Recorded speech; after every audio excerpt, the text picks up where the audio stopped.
was married into the world's most famous family, kicked out of her own home,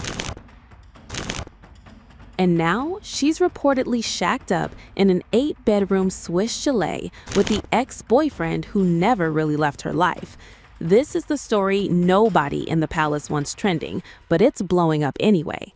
Sarah Ferguson's fall from Royal Lodge to Verbier and why the US government now wants her to talk. Let's rewind. Sarah Ferguson, the former Duchess of York, was evicted from Royal Lodge, the historic Georgian mansion she'd called home, on January 31st. The reason? Her ex-husband, former Prince Andrew, and his tightening web of connections to Jeffrey Epstein.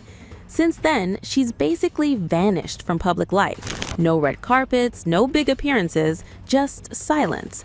But according to a new report from The Sun, that silence has an address. Ferguson has reportedly been living at the 8-bedroom Verbier chalet belonging to her ex-boyfriend, Paddy McNally. Paddy McNally isn't some random name. He's a former Formula One team manager, and he dated Sarah Ferguson from 1982 to 1985, years before she married Andrew in '86. They divorced in '96, but apparently that old flame never fully burned out. A friend of McNally's put it simply, "Paddy always looked after Sarah," the source shared. The insider added that over 4 decades, he never abandoned her, and even in his final days, gave her what was described as safe sanctuary at his home. Now let's talk about why she's in this position at all. Andrew, stripped of his prince title, was arrested on his 66th birthday in February and released just 11 hours later.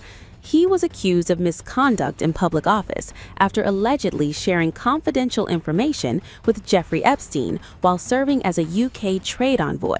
And Ferguson? She's tied to the same storm. She corresponded with Epstein regularly over email, and according to CNN, once called him a great friend. She hasn't been accused of any wrongdoing herself, but that connection is exactly why lawmakers are circling. U.S. Representative Suha Subramaniam has formally requested that Ferguson testify specifically about, according to a BBC report, her close personal and business ties.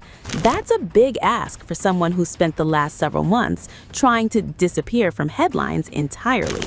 And that's really the theme of Ferguson's year. She's trying to go quiet while the world keeps pulling her back into the spotlight.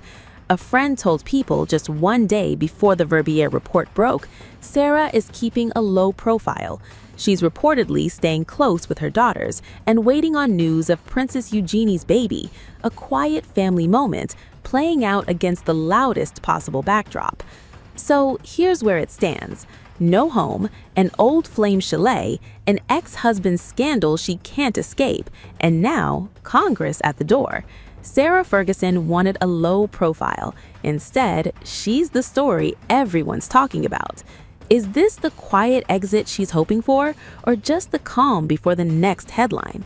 Drop your take in the comments below. McNally died on July 21st at the age of 88 after a long-term illness. And here's where it gets interesting. A source close to the family told The Sun he may have made arrangements so Ferguson wouldn't end up penniless after her split from the royal family.